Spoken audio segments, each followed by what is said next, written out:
the future of our planet. The skyscrapers of downtown New York City stand in 80 feet of water. Its famous subway system submerged. Boston, Philadelphia, Washington, Miami, they would all be underwater. Melting ice has flooded the oceans. The Arctic ice cap is long gone. Severe weather relentlessly assaults the planet. Record heat, record drought, record flooding. This is not a world we want to get into. Crop failure, mass migration, riots, extinction. Global warming.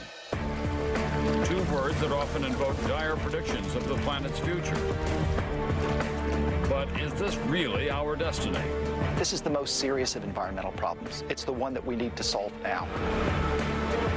We head to all corners of the globe. The size of the population has declined. The future doesn't look good.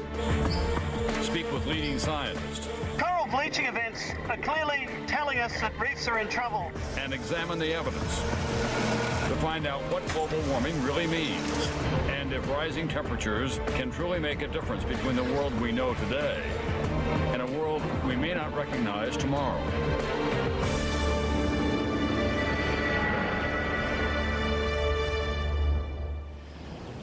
Years ago, climate scientists were discussing whether the Earth was cooling down or warming up. Now, a vast majority of those scientists believe that global warming is real and it's having a dangerous impact on the planet that we inhabit. What caused those scientists to change their minds? What evidence did they uncover? And what have they determined about the future that you need to know?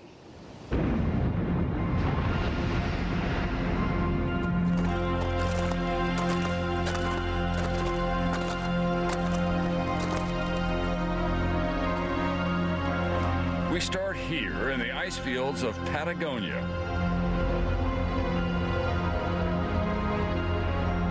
Sandwiched in the valleys of the Andes Mountains between Chile and Argentina, the Patagonian ice field is the largest expanse of ice outside of Antarctica and Greenland, covering almost 7,000 square miles and extending all the way to the Pacific Ocean. When I was here in 1998, this lake was completely full of icebergs. We couldn't get our boat to the ice front, and you can see most of the icebergs now have melted. Glaciologist Stefan Harrison and his colleagues have studied the ice fields for almost 2 decades. Here, hundreds of glaciers, some more than a half-mile thick, have survived many periods of climate warming since the last ice age ripped the Earth. But in the last 7 years, these glaciers have lost 10% of their mass. 20,000 years ago, this valley was much more covered in ice than it is now. The reason why we think climate change is so significant now, though, it's happening at a historically fast rate. Rapid melting is not happening just to the glaciers of Patagonia. In the United States, one of the nation's most famous landmarks, northern Montana's Glacier National Park, may soon lose the very thing it was named for. Some of these glaciers are 5,000 to 8,000 years old, yet they're melting so rapidly they could vanish in my lifetime.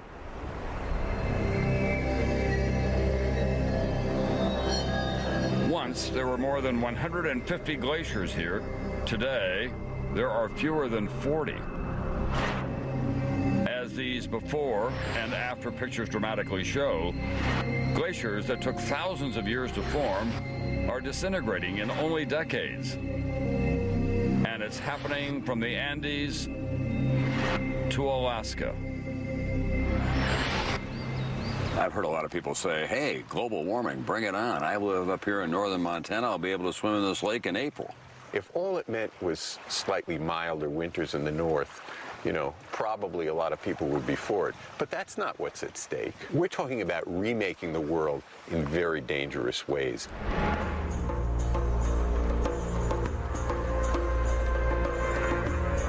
At the eastern end of the Antarctic Peninsula, a massive ice shelf juts into the ocean. Known as Larsen B, this plate of ice has been in deep freeze for the past 12,000 years. But in the summer of 2002, something unprecedented happens. Larsen B completely collapses. A chunk the size of Rhode Island falls into the sea.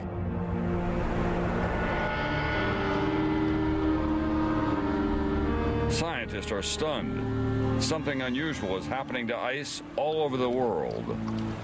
Okay, 1, 2, 3. Nicely done. The glaciers of Patagonia are literally melting before Harrison's eyes, carving rivers through the ice, pooling into lakes, and tunneling holes that burrow hundreds of feet into the heart of the glacier. Harrison rappels into one of these holes to get a closer look at what's happening inside the ice.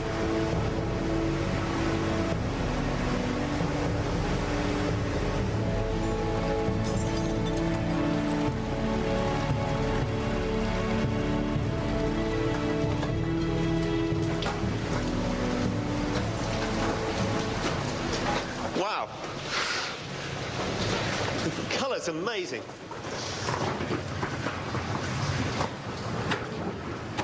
Harrison is not surprised by what he finds. More water. You know, this looks like a solid world, but in fact, actually, all the ice here is melting. There's water running through the bottoms of these ice caves. You can hear waterfalls in the background. This is basically a watery landscape, and this ice is actually melting very, very rapidly. To Dr. Harrison, melting ice is the canary in the coal mine, an undeniable sign that global warming is happening now. But ice also tells scientists something else just as crucial: when global warming has occurred in the past. The ice is a logbook of the Earth's climate going back hundreds of thousands of years. You can see the ice here is absolutely full of bubbles, and the bubbles were formed when the ice was formed. And of course the bubbles contain atmosphere, oxygen and carbon dioxide. Like Stefan Harrison, Mark Serres studies ice. Why don't you lead the way? Here at the National Snow and Ice Data Center in Boulder, Colorado, scientists have preserved thousands of ice cores drilled from deep in the glaciers of Antarctica and the world's second largest concentration of ice, Greenland. These are records of past climate, which in the case of Antarctica extend back more than 600,000 years. So really it's recording 600,000 years of Earth's climate history. Layer after layer of compacted snow contains ancient dust, debris, gas bubbles, all clues to climate behavior.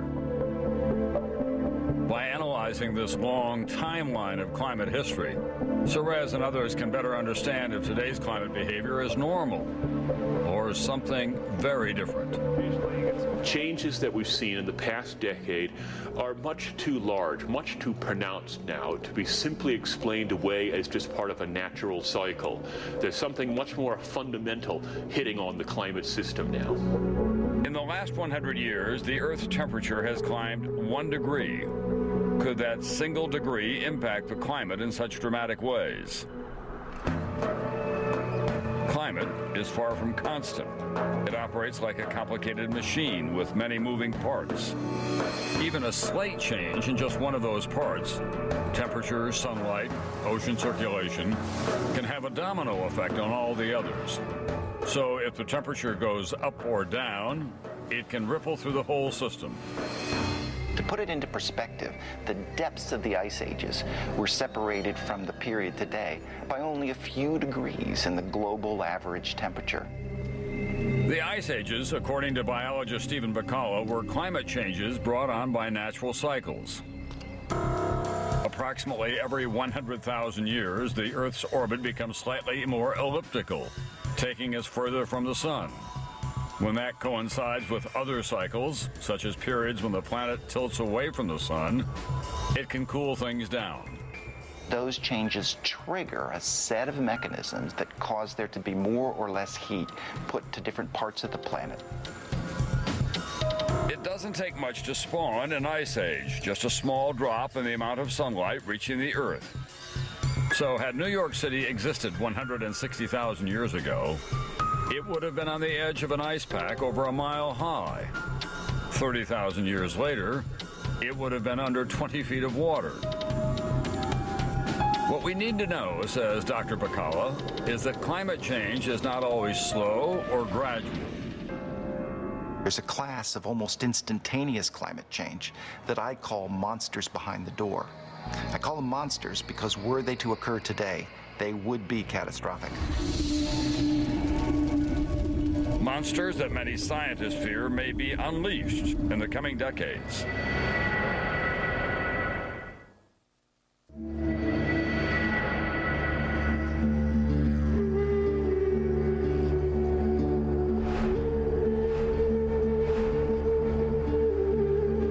January 1, 2006. Across southern Australia, the summer heat blasts its way into the record books. In the capital of Sydney, temperatures top 111 degrees.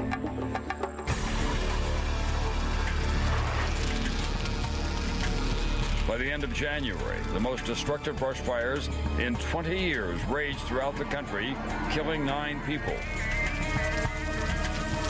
After the hottest year on record, the new year brings only more of the same.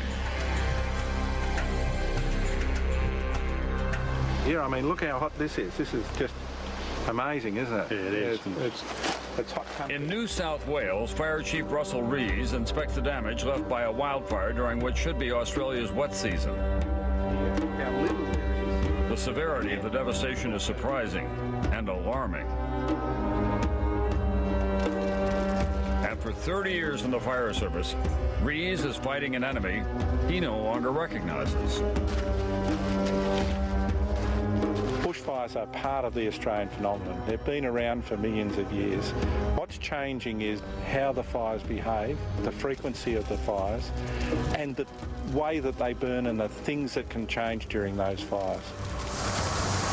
After a decade of drought, these grassy hillsides have become the most combustible kind of fuel, deprived of moisture for years. And there's something else that Rees has noticed, something that tells him a greater force is at work than just simply a dry spell.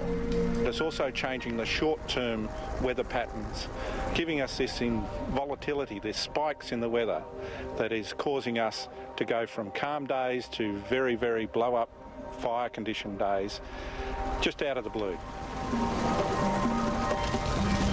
Extreme heat.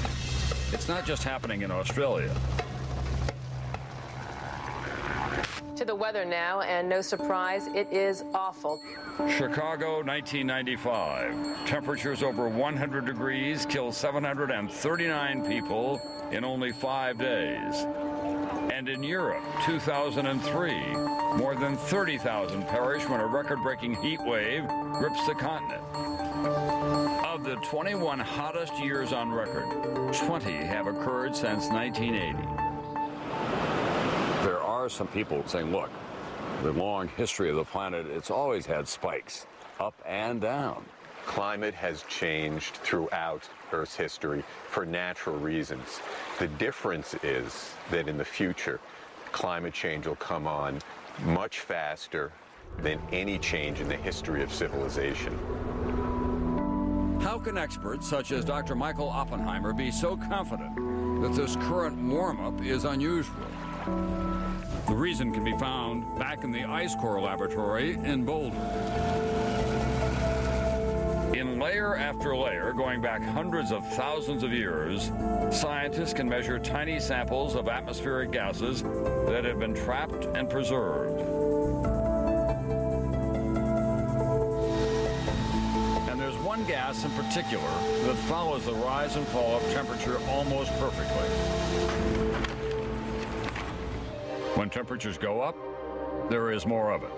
When temperatures go down, there is less. That gas is carbon dioxide, CO2. in analysis after analysis, Serres and his team find something alarming. We find carbon dioxide concentrations in the atmosphere today are higher than anything we've seen in the past 600,000 years. This is telling us that present-day climate is very unusual. CO2, carbon dioxide, is not pollution. In fact, it's essential to life on Earth as we know it. Animals exhale it, plants and trees breathe it in. And carbon dioxide plays another vital role on this planet. It's one of the gases in our atmosphere that helps keep the Earth warm. When the sun's energy hits the Earth, some of it is absorbed and some reflected back into space. CO2 traps more of that heat energy and holds it in the atmosphere. That's the greenhouse effect, and it's a good thing, because without that natural greenhouse effect, Earth would be about 60 degrees Fahrenheit cooler than it is now. It would be a frozen desert, and humanity would never have developed. All the greenhouse gases together, CO2, methane, water vapor, nitrous oxide, make up only 1% of our atmosphere. Not much. But the climate history has shown how even slight changes in the amount of those gases, particularly carbon dioxide, can swing the Earth's climate from one extreme to another.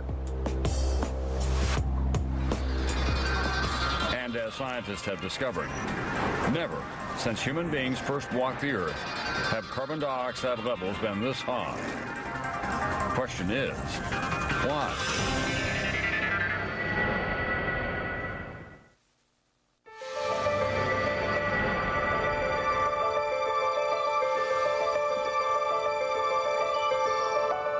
This is the Amazon. More than 1.5 million square miles of rainforest, roughly the size of the continental United States. It's famous for its striking beauty and the diversity of life that calls the forest home.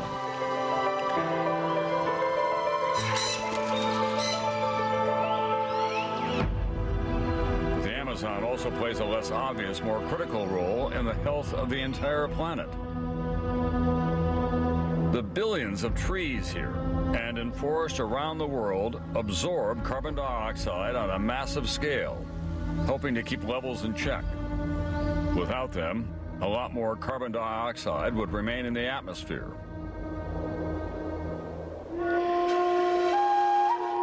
What we need to know, say Amazon researchers, is that the CO2 now flooding into the atmosphere is beginning to overwhelm the Earth's ability to absorb it. To make matters worse, the Amazon is under attack by loggers, farmers, and drought. We're looking at what could be the future of much of the Amazon. It's a forest that's burned repeatedly, and the trees that are left are extremely tolerant of drought. They can take a lot of drought. Daniel Nepstead has spent more than 20 years studying how to best conserve the Amazon, often referred to as the lungs of the planet. 2005 was the driest year Nepstead has ever seen. He believes that the climate is changing here, steering rainfall patterns away from the Amazon. When the rain goes away, so does the rainforest. Right now is probably the worst time of the day for the tree. It's having the hardest time getting water all the way up from the ground, 30 meters below, to this level. It's 100 feet of vertical draw that these leaves have to do.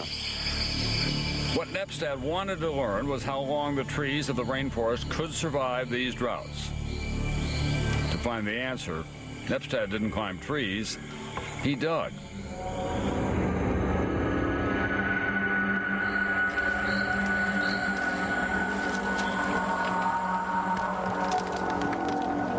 What he found surprised him.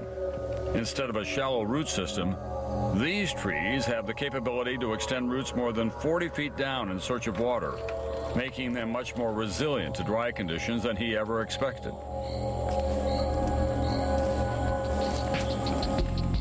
But Nepstead believes these trees have a tipping point. even that very deep soil will eventually run out of water. If there's not enough rainfall coming into the rainy season to recharge it, to supply water to the trees during the dry season, when there's very little rainfall, then they'll start to die. Not only will a large-scale loss of these towering trees destroy a unique ecosystem, it will disrupt the forest's ability to absorb carbon dioxide. And in fact, it may do the reverse, release it. When the trees die and decompose, oxygen in the air mixes with all the carbon stored in their tissues. The result? Carbon dioxide released into the atmosphere. There's 15 years of global emissions of carbon stored in the trees of the Amazon. So if you nudge that a little bit one way or another, it's going to change the composition of the atmosphere. It's going to make the blanket, which is now thin but getting thicker, grow thicker even faster as carbon dioxide builds up. Ironically, it was forests such as this from Earth's ancient past that scientists believe are behind the rising carbon dioxide levels overloading the system today.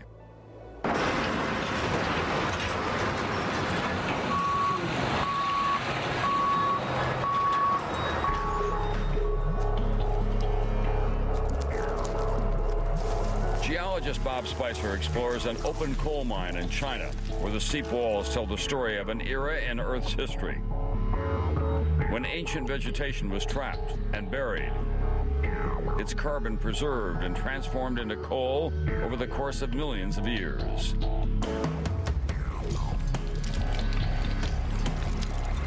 That's quite a nice little leaf. Sort of a messenger from the past. 55 million years ago, this coal mine, like many places in the world at the time, was a broad, flat swamp covered with trees and plants. When those plants died, there wasn't enough oxygen in the swamp for them to decay properly. They simply sank to the bottom as a thick, carbon-rich mass called peat. And eventually, that peat surface is covered by other sediments. Sediments upon sediments upon sediments. And the increasing pressure, increasing temperature changes the peat into coal, what we have here today. Coal is not the only product made from this kind of geological process. Oil and natural gas started off as ancient microscopic marine organisms, also transformed in much the same way.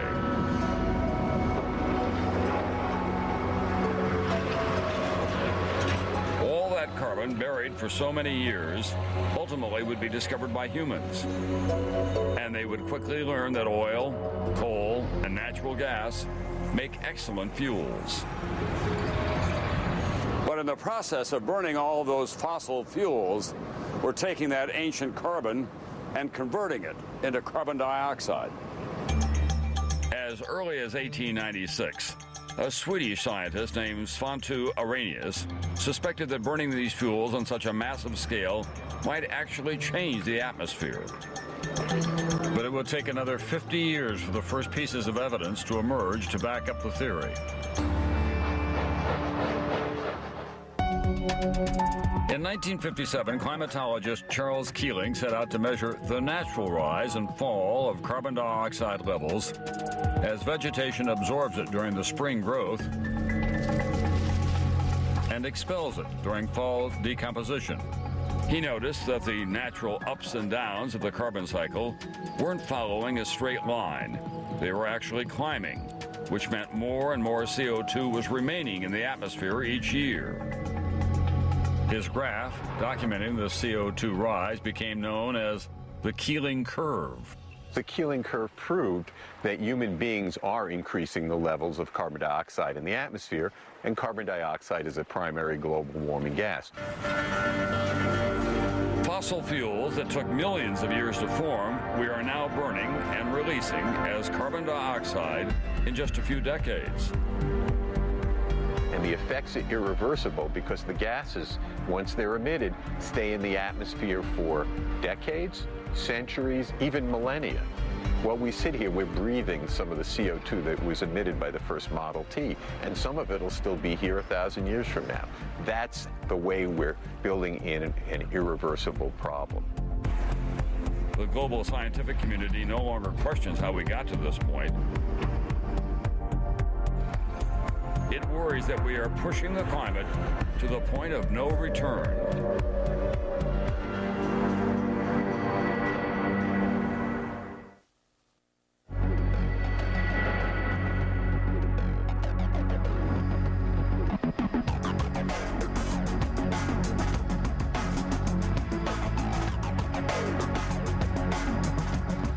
Dr. Nick Lund of the Canadian Wildlife Service is on a return trip to the remote Arctic region of Churchill, Manitoba, along Canada's Hudson Bay.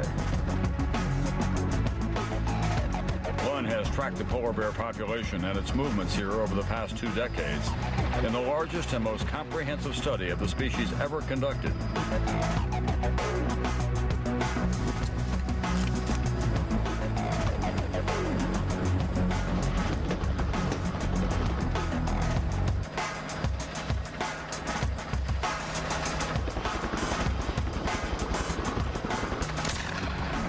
His team tranquilizes the bears they find and collects data on each one captured. Their updated records go into the database.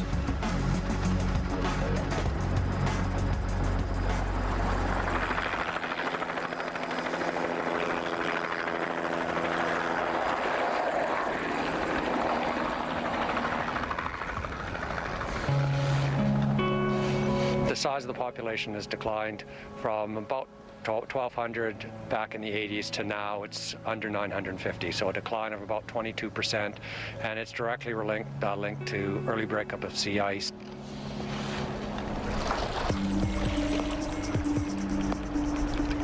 Polar bears rely on sea ice to survive. For a few short months in spring, the bears hunt on the edges of the melting ice, where seals come up for air. For the bears, this is their last chance to feed before the long summer fast. But the ice is now melting earlier in the year and at a faster pace. The bears simply don't have enough time to hunt all the food they need to survive. We'll rope the cubs up, and then we'll immobilize each cub by hand. A small amount of the same drug that knocked mom out will knock the cubs out.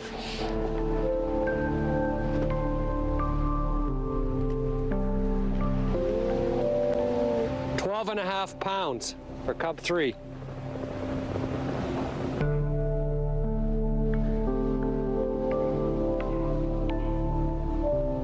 The numbers of bears in the Churchill population are falling as a result of reduced cub survival and juvenile survival. We think that some of these bears are starving. We think that mothers may not provide enough milk for their cubs. Lund has watched the average weight of these bears decrease by some 15% since the 1980s. Within the next 6 years, female bears may not have enough body fat to reproduce. The chances that these triplets will survive to adulthood, let alone make it to next fall, are slim. They're likely to become another statistic in Lund's database of a species on its way to extinction. It makes me sad to think that I might be the last person working on this population and be known as a polar bear historian.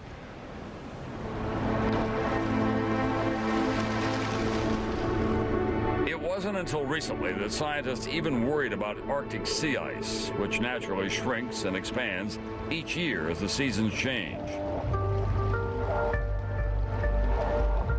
In 1979, the sea ice covered almost 1.7 billion acres. That's about the size of the United States. But in the last 2 decades alone, the Arctic has lost an area roughly twice the size of Texas. At first, scientists debated the cause, but few linked global warming and mankind's carbon dioxide emissions to that retreat. We had certainly noticed that the sea ice cover through about the year 2000 had been on a general decline, but it seemed that this could be fairly easily explained by just natural cycles in the climate system. For example, changes in the weather patterns. Those natural cycles should have cooled the Arctic down by now, but the warming has only accelerated. Climatologists such as Dr. Serres are now convinced that greenhouse gases such as carbon dioxide are behind the sweeping changes that they've seen here. If the melting continues at this rate, by 2060, computer models predict that there will be no sea ice at all during the Arctic summer. The potential extinction of a species such as the polar bear is just one reason to worry about melting ice. About 10% of the Earth's surface is covered by ice, most of that in the polar regions. But if enough of that ice melts, the seas will rise dramatically, and the results will be calamitous.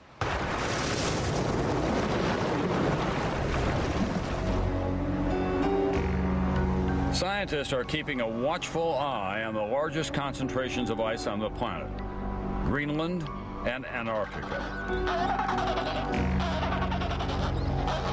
More than 75% of the Earth's fresh water is locked up in these two places.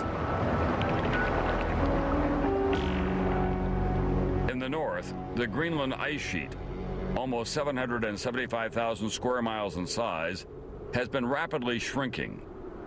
The rate of outflow of icebergs from Greenland has doubled and then doubled again over the last 15 years. And if that happens a couple of more times, we may get to a point where the ice sheet really just begins to collapse.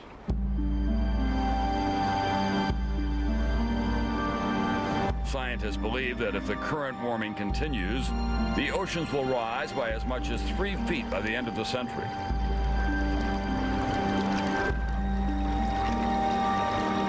The Greenland ice sheet will contribute very little to that increase, but if temperatures hit the 4-degree mark, scientists worry that it will trigger irreversible runaway melting of the ice sheets at both poles. The Greenland ice cap contains an equivalent of about 23 feet of sea level rise. The West Antarctic ice sheet contains an equivalent of about 20 feet. If we lose a significant part of either of them, coastal civilization as we know it will disappear.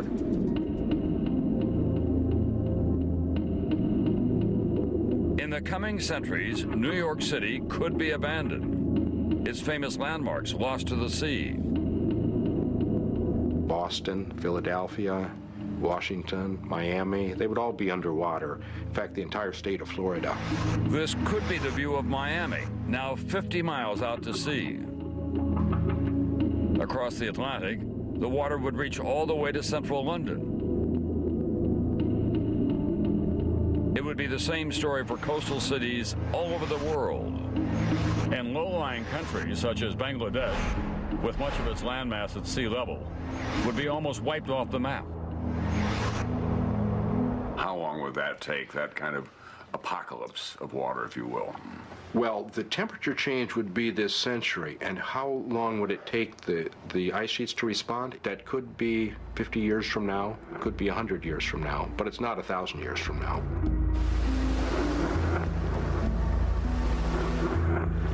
For many who live in the South Pacific, the encroaching sea is already at their doorstep.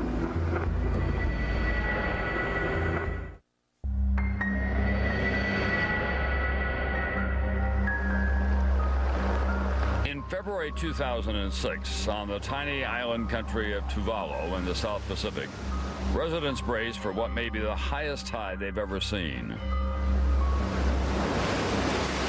Predicted to reach 11 feet, the people here could be forced to flee to higher ground until that tide recedes. Tuvalu is no stranger to flooding, plagued by the occasional storm surge and extreme high tides. But this time, things are different. Tuvalu, only 16 feet above sea level at its highest point, is now in danger of becoming a modern-day Atlantis. threatened by the rising ocean around it. The high tide on Tuesday was very shocking to me to see that the tide was really high compared to the past years. Until recently, says resident Diana Samey, higher than normal tides appeared regularly, but briefly in January or February. Now, these abnormally high tides are occurring for almost half a year. The flooding is more severe, sustained, and widespread. Added on to that, it's the erosion. Our islands have been eroded very badly, to the extent that some of our small islets have disappeared and some are on the way to disappear. Like most residents, Helia Vave, Tuvalu's senior meteorologist, can only watch helplessly as her country drowns. The islands of the South Pacific are made of porous limestone and coral rock, and high tides actually swell through the ground, flooding Tuvalu from the inside out.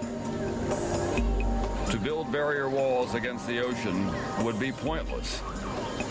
We're so definite that things won't get better. Things are just gonna get worse and worse.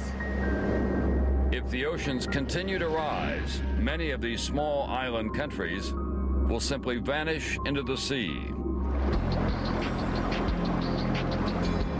Scientists are in a race to figure out how quickly that might happen. Sea level can be a difficult thing to measure, and there are few records before the 20th century to help scientists measure how sea levels have changed in the last few hundred years. One of the oldest tide gauges ever found is on the Australian island of Tasmania, in an unlikely place called the Isle of the Dead.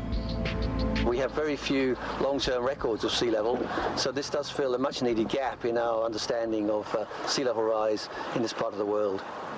Records from the gauge, carved in this rock, show that since the 1840s, there's been a sea level rise of 6 inches. It's one of the few long-term records that confirms what scientists believe is happening worldwide. In the last 100 years or so, the planet's oceans have risen anywhere from 4 to 10 inches. But the rising water isn't just a result of the tremendous volume of ice melting into the oceans. Scientists are convinced that global warming is raising the temperature of the ocean as well, and that can have a dramatic influence on sea levels. A side effect of that warmer ocean is the thermal expansion of ocean waters. That thermal expansion is causing the sea level to rise. When ocean temperatures warm, the water literally expands, taking up more space. This thermal expansion alone may account for more than half of the rise in the sea level in the last century. The projected rise of 3 feet by the end of this century will do more than threaten cities such as New York and London. The beach, the very reason we go to the coast, may disappear before our eyes. For every foot of vertical sea level rise along the East Coast, a typical beach loses about 100 feet inland due to submersion and erosion. In the U.S. alone, this erosion could destroy more than a quarter of all structures built within 500 feet of the ocean and wipe out more than half of our coastal wetlands. But it's the rising temperature of the oceans that scientists fear could impact coastal communities the most. Like the air, it has also climbed 1 degree. That may not seem like much, but when the entire ocean gets warmer, the atmosphere reacts, resulting in all kinds of dramatic and dangerous weather around the globe. There's no better example of this often stormy relationship between the ocean and the atmosphere than a phenomenon called El Niño. When conditions are right, a giant stream of warm water floods into the Pacific Ocean. Normally, this superheated water is pushed westward and trapped against the coast of Australia by powerful trade winds. But when those winds let up and change direction, all that warm water barrels eastward. El Niño is an example of how heat stored in the ocean not only causes the water to expand, but how it can turn weather upside down all over the world. It changes rainfall patterns, causes floods in usually dry places and drought in normally rainy locations. Is El Nino a manifestation of global warming? We don't know exactly what the effect of global warming on El Nino will be, but one theory has it that it'll essentially turn the Pacific Ocean into a permanent El Nino state, and that would send echoes around the world and give us a quite different climate. What scientists are sure of is that the tropical oceans are indeed warming and rising worldwide. And the heat stored in those waters provides even more fuel for one of the most devastating forces of nature, a hurricane.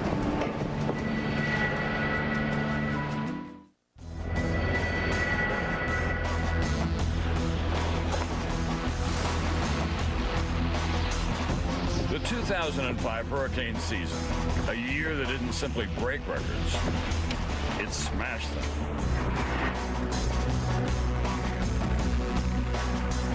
28 officially designated storms, including the most deadly to hit the U.S. in almost 75 years. On August 29th, Katrina slams into the coasts of Louisiana, Mississippi, and Alabama. It is the most devastating hurricane to ever hit the Gulf states.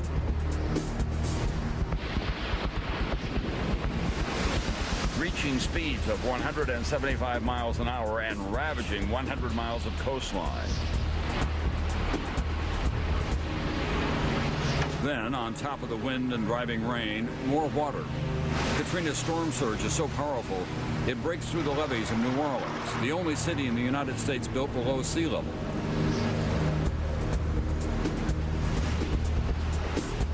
The barriers that had withstood storm after storm for the last 40 years were no match for Katrina.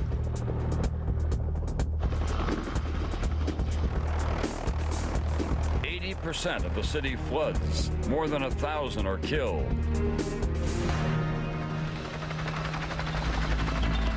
The sheer destructiveness of the hurricane has become the turning point for many scientists. Although they can't say that one particular hurricane is caused by global warming, many scientists are now making the connections between global warming, rising sea temperatures, and the strength of hurricanes.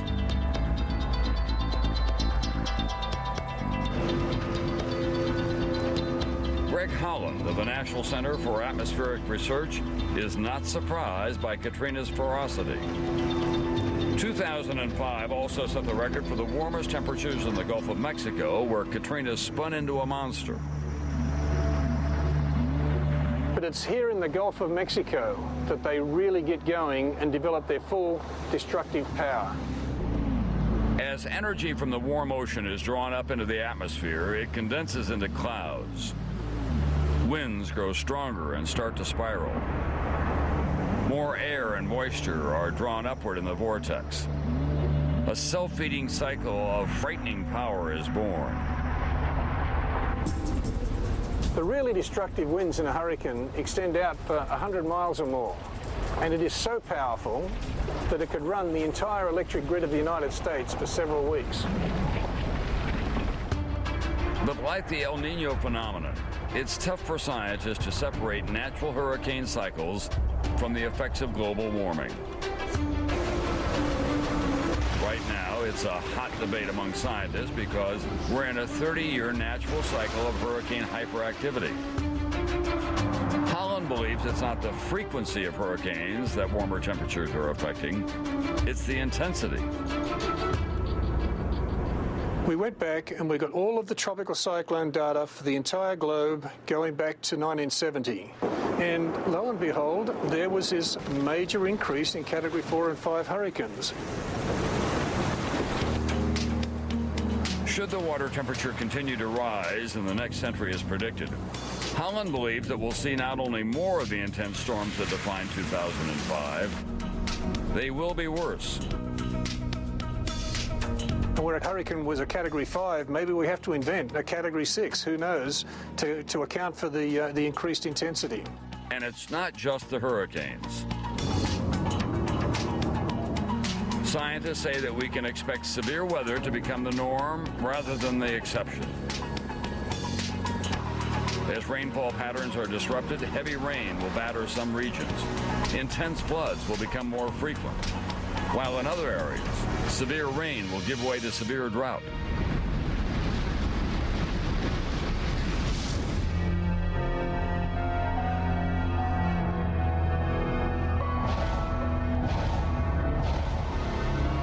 In northern China, rural villages and farmlands have endured steadily decreasing rainfall over the last 3 decades.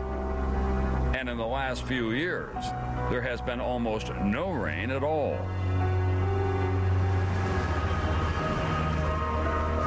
Every year, almost 1,000 square miles of farmland in China turns to desert. Since the 1950s, that rate has doubled.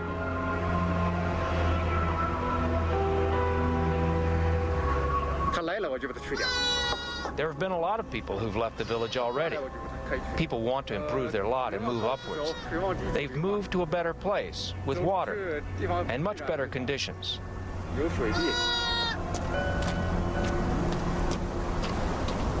For these Chinese villagers, there may be no option but to abandon their farms to the sand.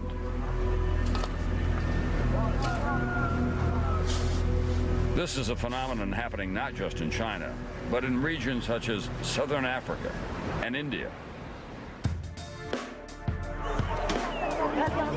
Around the world, weather and climate are changing. But long before the evidence of global warming became too obvious to ignore, the first computer climate models foretold the changes that we are seeing today. And the vision of the future is far more alarming.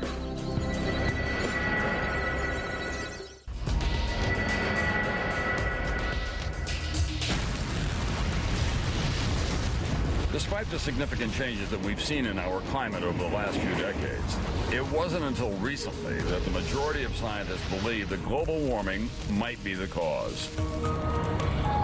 If you talked to me 5 years ago, I would have been kind of a fence sitter on this whole idea of greenhouse gases involved in climate change. We'd been looking at the natural cycles for some years, and I was convinced they were the dominant force. And so it's taken us about a decade to really put the numbers together. Skeptics will say we've been through this in the long course of history before. We've had spikes and drops in temperature. Why is this different? What's different now is that we now understand quite well what caused these changes of the climate. Scientists understand those changes in large part because of these massive supercomputers crunching away at billions of climate equations. Climate models essentially have come out of weather forecasting models. They run for much longer periods. They run for hundreds of years rather than days. Professor Peter Cox heads one of the most comprehensive climate modeling efforts in the world, the Hadley Center for Climate Research in Exeter, England.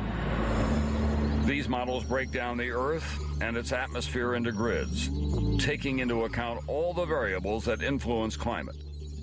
They contain clouds, they contain rainfall patterns, they contain winds, and climate models also have to contain slower components like how the vegetation and the soil respond to change and how the oceans change. If you have any remaining doubts that human activity is behind rising carbon dioxide levels and rising temperatures, take a look at the results of this Hadley Center model. The red line tracks the actual temperature rise over the last 150 years. The green line, Earth's natural climate cycles. Watch how it begins to deviate from temperature. The yellow line, on the other hand, is the contribution of human activity to CO2 levels. It is almost a mirror image of the temperature rise. But with a climate system so complex, predicting what the climate will do in the future, that's no easy task. It should simulate weather patterns that occur, not the exact details because they're chaotic, and each time you run the model you get a somewhat different answer. Dr. James Hansen should know. Back in the 1970s, he spent 7 years converting one of NASA's weather forecasting models into the world's first model to track the impact of carbon dioxide on temperature and what it would mean for future climate. The results were not only surprising, they flew in the face of conventional wisdom at the time. Scientists were still thinking the world was cooling off. It had There's talk about a new ice age, in fact. Yeah. Well, that was based on just the observation that the northern hemisphere was getting cooler. But when you looked at the whole globe, what I found was that the cooling really wasn't very much after 1940. It was only about 1/10 of a degree, and it was already starting back up. Hansen focused his research on data showing that temperatures would continue to climb. By 1981, his models were predicting that global warming would emerge as the driving force behind rising temperatures by the year 2000. And the models in the following years proved just as accurate. We pointed out that if we follow the kind of business-as-usual scenario that we'd been on, that we would get melting of all of the Arctic sea ice in the 21st century, which we're now in. And it looks like that's what's happening. Hansen has confidence in his projections of the future because he has tested them against what's happened to climate in the past. When Mount Pinatubo erupted in 1991, Hansen plugged in all the thousands of climate variables that would follow a volcanic eruption. His model not only predicted the temporary drop in the Earth's temperature and subsequent rise, it was accurate within 1/10 of 1 degree.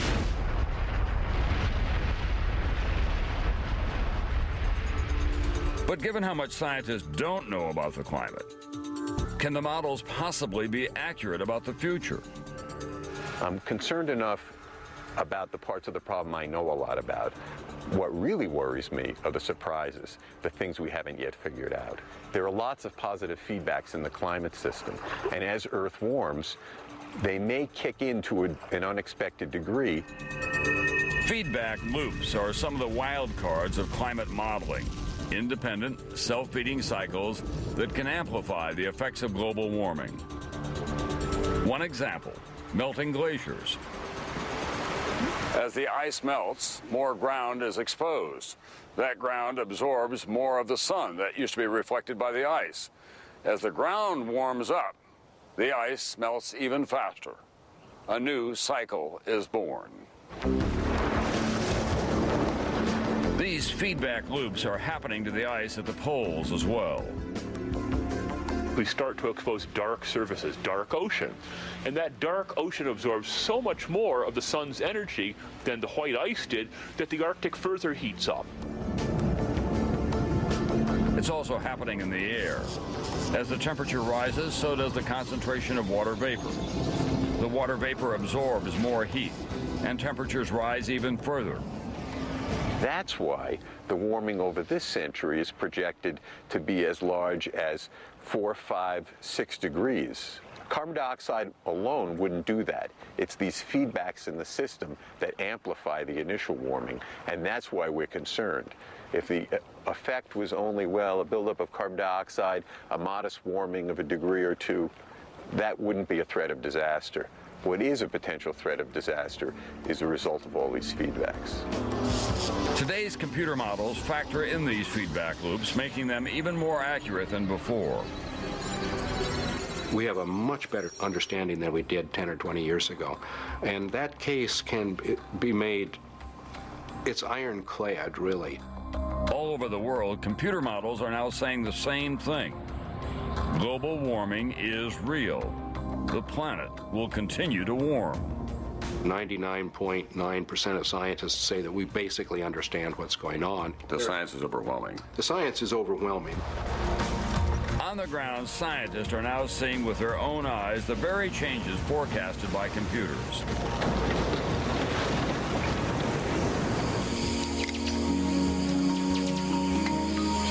I was very surprised to see that the models were predicting very dry vegetation replacing on a permanent basis the Amazon rainforest. I think my first response to seeing those maps was one of fear. It's like, good grief, this thing is much bigger than I thought it was.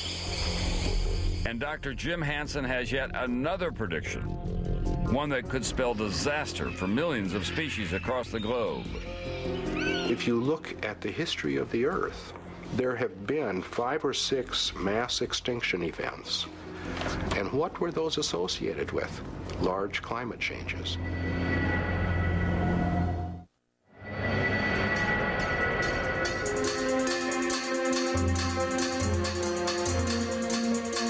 4 degrees.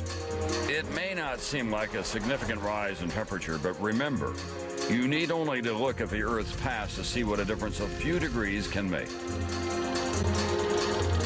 We're taking the warming that occurred as Earth came out of its last great ice age, which was about 5 to 9 degrees Fahrenheit, and we're threatening to telescope it all into a century instead of several thousand years.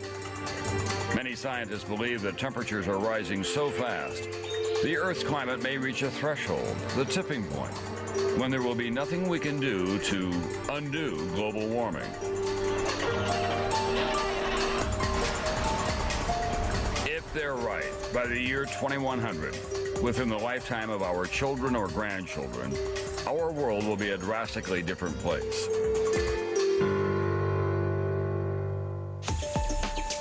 Many of the plants and animals so familiar to us now will simply disappear. As spring comes earlier and summer becomes longer and hotter, entire species of trees and plants will die off, unable to adapt to the new climate. Wildlife that can migrate will move to where the climate itself has shifted. We've now had about 3 decades of rather rapid temperature change, and so the zones have moved about 100 miles. And some species can adapt to that, but that's a very fast rate of change. Some species won't be able to keep up.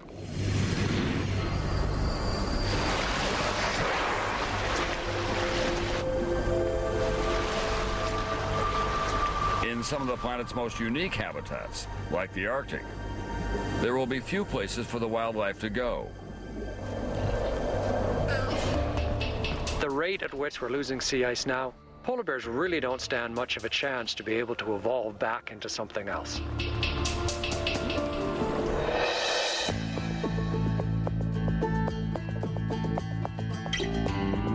Also in danger, one of the Earth's most unique natural wonders, the Great Barrier Reef off the coast of Australia, the largest structure of living organisms on the planet.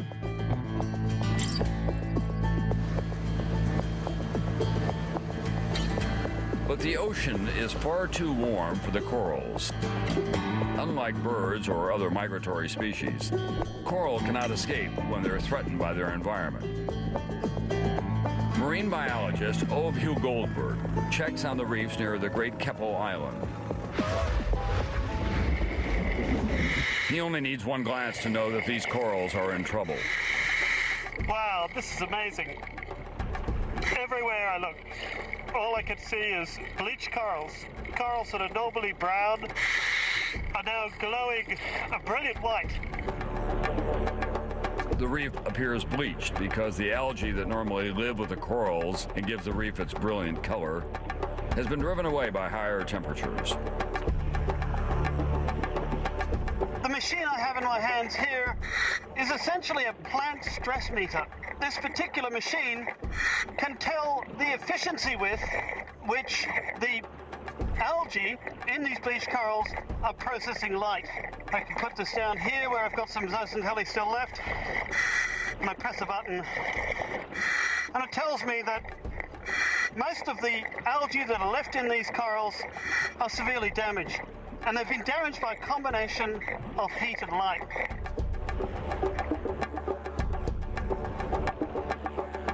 The algae also provides the corals with critical nourishment. Without the algae, the corals can't survive. Neither can the countless marine species that call these reefs home. This is the 3rd bleaching event in the last 8 years of the Great Barrier Reef. And as predicted, they're getting more frequent and more severe. And of course, personally, I find that rather frightening.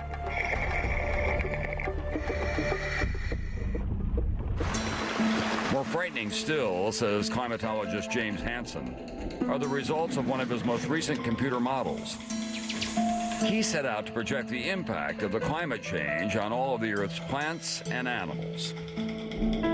We could lose, by the end of the century, half of the species on the planet. And that's not far-fetched. But for species that do well in hotter climates, such as insects, populations could increase dramatically. That means the world could see more outbreaks of serious insect-borne diseases, such as West Nile virus, malaria, and yellow fever.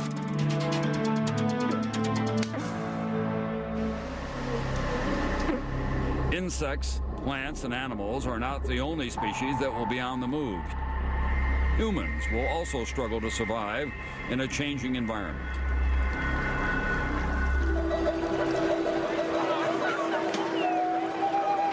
People today are still strongly dependent on the climate. So that, for instance, in the arid parts of the developing world, there's almost a perfect relationship between how much rainfall occurs and where the people live.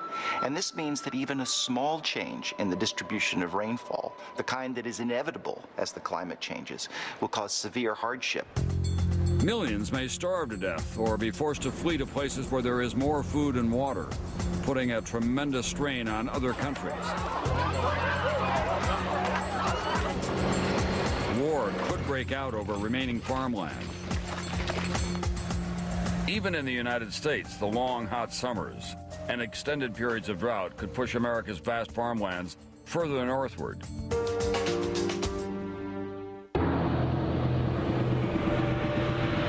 Winters may see more precipitation, but they'll be significantly shorter. A reduction of the annual snowfall in mountain ranges such as the Rockies will impact not just the ski season. After all, 75% of the West's fresh water comes from the snowpack. There may not be enough drinking water or irrigation for crops. All over the world, the welfare of millions who depend on glaciers and mountain snow is at risk.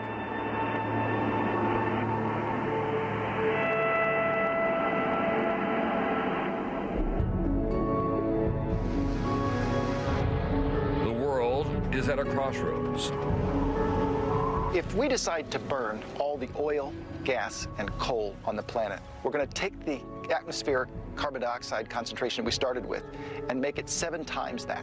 And that will create a world that's so very different that I think there's no chance that we'll actually burn all the oil, gas, and coal. I think it's inevitable that we're going to decide to solve this problem. The only question is when. We may not be able to stop global warming, but we can slow it down and make the changes less extreme. The good news is the future remains still largely in our hands. There is going to be more warming, but it can be a modest warming, and we can have a soft landing instead of a crash landing.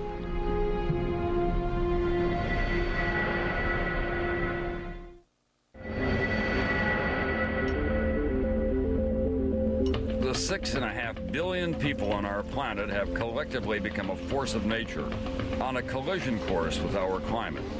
The question now is, what can be done to correct our course?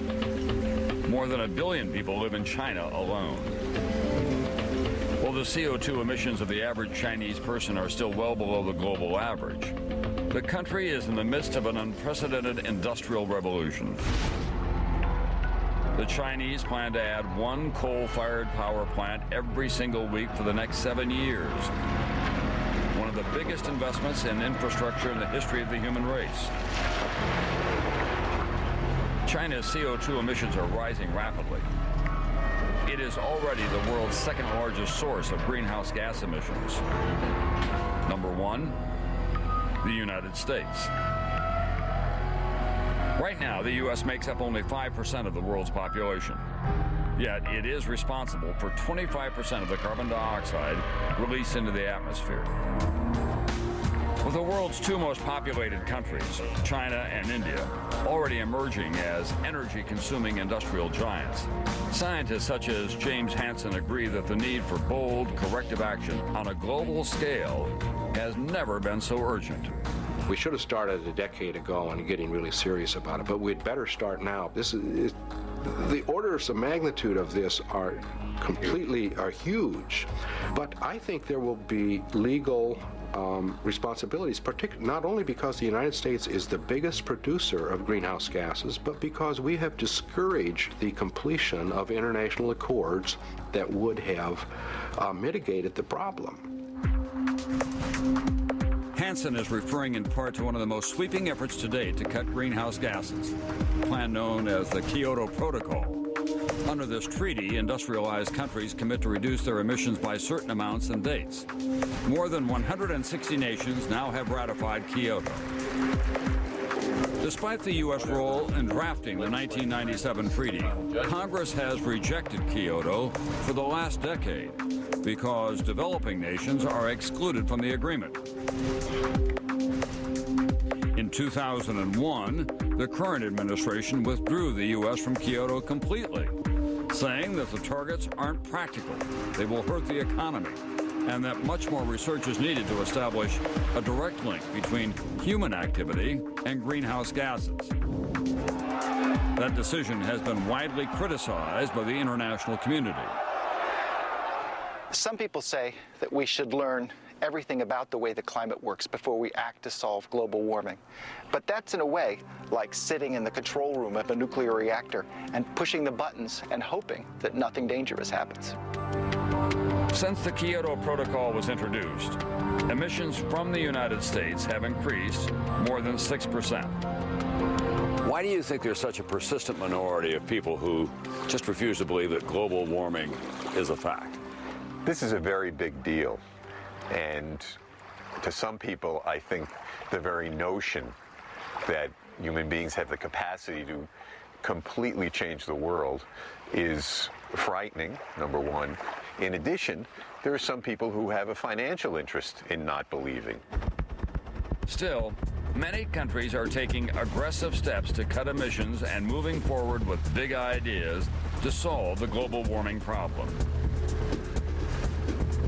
Perhaps one of the most intriguing solutions lies deep beneath the Norwegian Sea. This is the Sleipner Natural Gas Rig. Dr. Bacala believes the wave of the future is here, 100 miles off the coast of Norway. This is spectacular. I've wanted to come here for a long time now. Dr. Bacala is here to see a promising technology called carbon sequestering. The idea is to capture all the carbon dioxide this gas rig would normally emit before it is released into the atmosphere, converted into a liquid form, then injected into a huge underground reservoir more than 3,000 feet beneath the seabed. This is one of the largest objects ever lifted by people, and it's sitting here on the seafloor for the sole purpose of keeping harm out of the atmosphere. Sleipner is the only place in the world where so much carbon dioxide, almost 3,000 tons a day, is pumped into what amounts to a natural underground storage container. The project is funded by European government and industry. Scientists aren't sure yet if the carbon dioxide will eventually leak from the ground, but if that can be prevented, Bacala believes the Sleipner model could be mass-produced and CO2 levels drastically reduced. It's going to give us an additional bridge to the future so that we can get to a different sort of an energy system sometime at the end of the century. Whether it is carbon sequestering in Norway, solar power in the U.S., or wind farms in Great Britain, technology is one solution. Making better use of natural resources is another. Halfway across the world, in South America, Brazil is using its most abundant crop, sugarcane, to produce ethanol. Ethanol, most commonly used as a gasoline additive, reduces the amount of CO2 cars release into the atmosphere. Brazil is now the world's leading producer and exporter of ethanol, and as a result, it has completely weaned itself off of foreign oil. But yet another challenge for Brazilians and the rest of the world lies here, in the Amazon rainforest, which plays a vital role in scrubbing CO2 from the air. More than 5 million acres are lost every year to loggers and farmers in the Amazon. Countries around the world are starting to realize that if we really want to deal with climate change, we've got to have something to slow the destruction of rainforests as well. Ecologist Dan Nepstad believes that the future of the Amazon lies in part on an emerging new market called carbon trading. Under the Kyoto Protocol, nations that don't meet their CO2 emissions reduction goals must buy carbon credits from countries that do. That creates incentives to comply with Kyoto and penalties for violating the terms of the agreement. South American nations are proposing that they receive extra carbon credits if they can show they are preventing deforestation and preserving the Amazon's ability to clean CO2 from the air. These countries, and ultimately the Amazon, would profit from selling the credits. Nepstad is hopeful that that would create as much financial incentive to preserve the rainforest as there is to clear it. There's lots of interest. The mechanism there is there, and it could generate 5 times more funds for conservation of the Amazon than currently exists. But even the most optimistic scientists agree that it will take more than saving the rainforest or injecting carbon dioxide beneath the seafloor to turn back global warming. It will require a new approach to the way we live and work. And of all places, New York City, once a national symbol of environmental neglect, is beginning to reinvent itself as the green apple.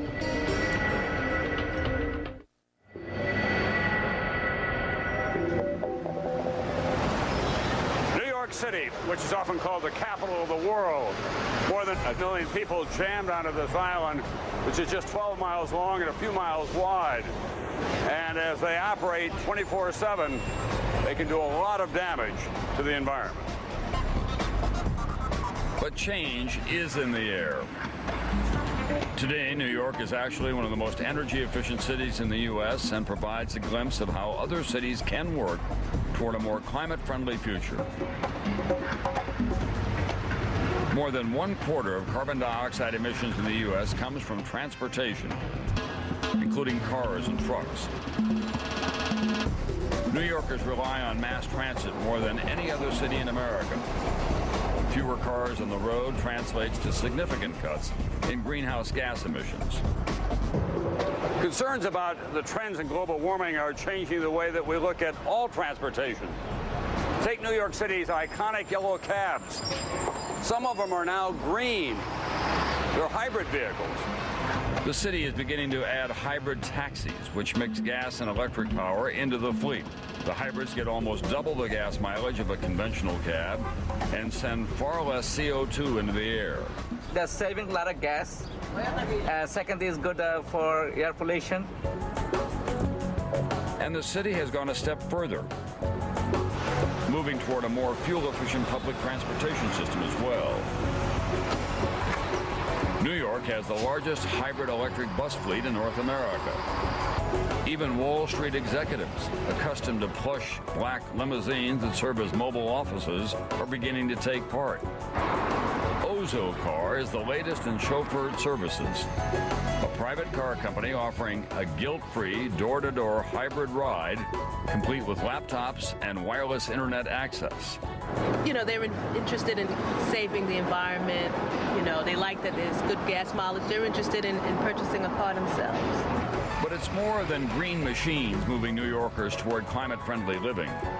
Ellis Island and the Statue of Liberty now run on electricity generated from wind power. And throughout Manhattan, green construction is on the rise. That's incorporating energy efficiency into this concrete jungle. The Hearst Corporation recently finished building its new world headquarters in Midtown Manhattan. There were a lot of people that told me we couldn't build a green building in New York City. Ryan Schwagel is director of real estate for Hearst. What began as a move to incorporate a few environmentally friendly ideas into Hearst building plan has evolved into a new standard for green architecture in America. Hearst began by literally recycling the existing building they were gutting before beginning to rebuild on top of it. We scooped out the materials, and 80% of the old materials were then sent into recyclable areas to be reused in other construction products. The energy used to make cement, iron, and steel dumps more CO2 into the air than just about any other source in the U.S. Construction waste is a huge dilemma here in the United States. So when you're able to address that going in, that's the greenest thing that you could do just from the start. And the recycling didn't stop with the demolition. This has the look of a shiny new building, but a lot of the material here, I gather, is recycled. Yes, the steel itself, 80% of it is made of recycled material, and it uses 20% less steel than a normal skyscraper. There is an environmental purpose to almost everything in this building. A 3-story waterfall humidifies and chills the lobby as the temperature is required. It runs on recycled rainwater collected on the roof. Inside the office space, more recycled materials, from the floor and ceiling tiles to the carpets. Using more recycled material means using less energy that emits more carbon. Office furniture is made from sustainable wood. What does that mean? That is it means it was forested from places where they're going to try to actually replenish that forest at a later date. Was that hard to find? It is very hard to find. The building uses almost 25% less electricity than other skyscrapers surrounding it, saving altogether more than 1,000 tons of CO2 from being dumped into the air every year. From start to finish, what was the biggest surprise for you? The biggest surprise is how you can make green look so beautiful. It really is. It gets that aha feeling the minute that people walk in, and the fact that it has a purpose behind it is only a huge plus. The Hearst Tower is just one of a number of green skyscrapers being built across New York. From 7 World Trade Center, the first of the skyscrapers destroyed on 9/11 to be rebuilt, to the nearby Solaire, a luxury apartment building. The greening trend in the Big Apple is fueled in part by tax credits from the state. All across the country, cities and states are taking matters into their own hands, whether it's offering tax credits or mandating Kyoto-inspired emission reduction measures of their own. From an economic point of view, the development of all these technologies could contribute to the economic strength of the country, because this is a whole new area that has not been developed in the past. It's usually said, well, if we try to address global warming, it's going to cause economic problems. I don't think so. I think it'll create a lot of good jobs, a lot of high-paying jobs. Big ideas for a big country. But perhaps the smallest actions could lead to the biggest solution.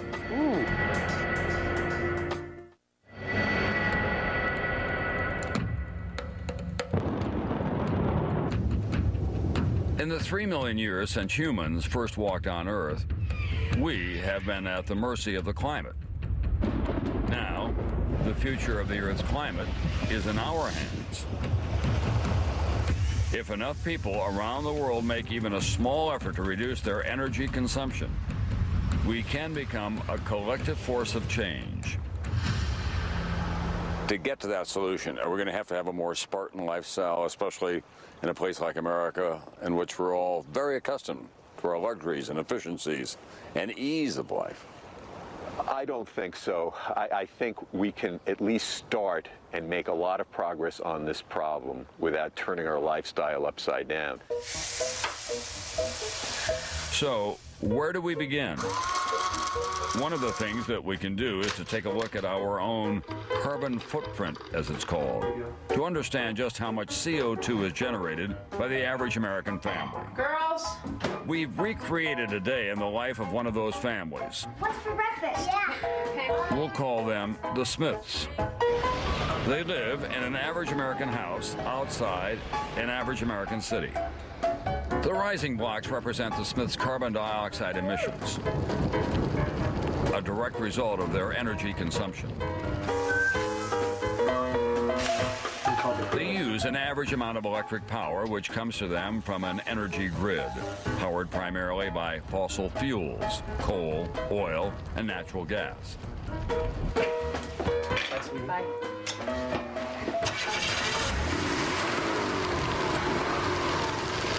Almost half of the family's annual CO2 emissions, more than 15 tons, comes from their 2 large gas-guzzling cars. What is more surprising, perhaps, is that the energy used in powering the appliances in the Smiths' home puts out almost as much carbon dioxide as driving those 2 cars. Every device used to heat,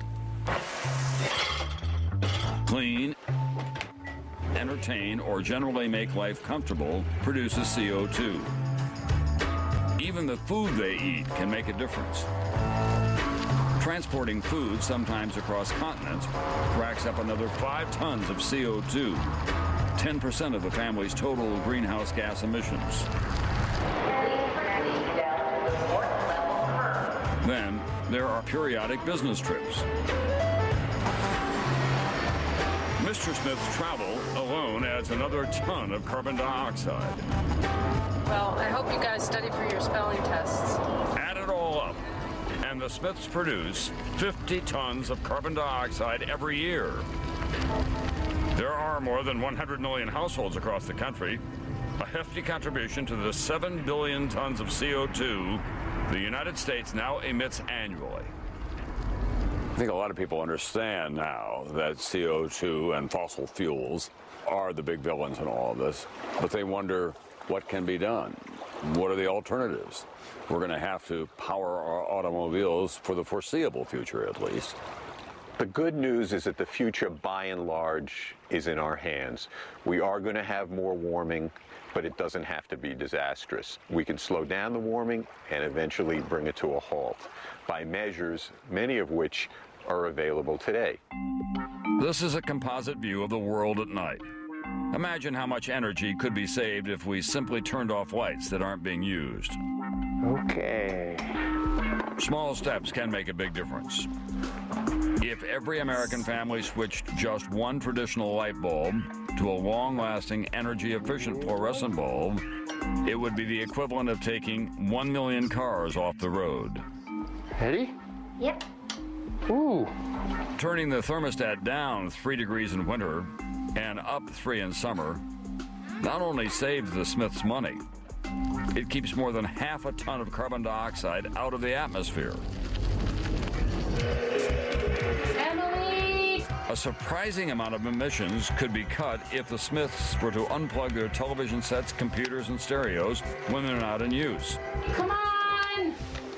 These devices consume up to 40% of their full running power when they're in a standby mode, just waiting to be turned on. That could reduce the Smiths' emissions by almost 2 tons a year. Well, we need tomatoes, don't we? They can also buy locally grown food, install appliances that get the highest possible electric efficiency, and add insulation to save heat. Even trash contributes to the problem. The truck that carts it away emits CO2, and in the landfill, the garbage itself releases CO2 as it decomposes.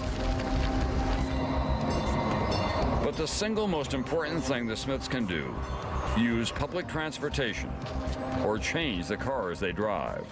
We could be driving cars that get higher fuel economy. We don't have to drive cars that get 10, 15, 20 miles per gallon. Let's face it, we're not going to relinquish our dependence on automobiles. They're going to be part of the American culture for a long, long time to come. And that's fine as long as those automobiles are the cleanest, most efficient, least contributing to global warming. And we're failing on that front. Replacing a gas-guzzling SUV with an electric hybrid car prevents 8 tons of carbon dioxide from entering the atmosphere. Doesn't take much. The average American family can cut their CO2 emissions by some 60% without making any drastic changes in their lifestyle. But even as Americans realize that our behavior is part of the global warming problem, millions and millions of people in the developing world are rapidly becoming carbon copies of us. In China, for instance, a new middle class is emerging, one with an appetite for the same energy-intensive lifestyle that we in the U.S. grew accustomed to decades ago. This couple represents the new upwardly mobile class in China. Call them the Mings. Mr. Ming's new job comes with a new apartment, thoroughly modern even by Western standards. It's outfitted with some of the latest energy-hungry gadgets and appliances. At its current rate, it's estimated that by 2025, China will produce more than 6 billion tons of carbon dioxide annually. That's almost 18% of the CO2 emissions worldwide. It's a big dilemma for the Chinese leadership. They're trying to build an economy at about 120 miles an hour because they've got billions of people to deal with. And at the same time, the outside world is saying to them, you've got to do it with new technology so you don't make this environmental catastrophe worse. But China has a problem internally, too, which they know about without us telling them. That's that they have a fearsome air pollution problem, which also comes by and large from their coal burning. And they will get pressure from their own people to a degree that will exceed anything that we exert to change the way that they supply energy and to find ways to burn coal more efficiently and cleaner. The Chinese and hundreds of millions of others in the developing world are faced with a dilemma. Can they fuel their rapid growth and at the same time contribute to the solution? Unless we reduce emissions and develop new energy alternatives on a global level, the blanket of greenhouse gases that surrounds the planet will double in the next 50 years and triple in the next 100. We are, in fact, conducting a grand global experiment, and we're going to have to live with the outcome of that experiment.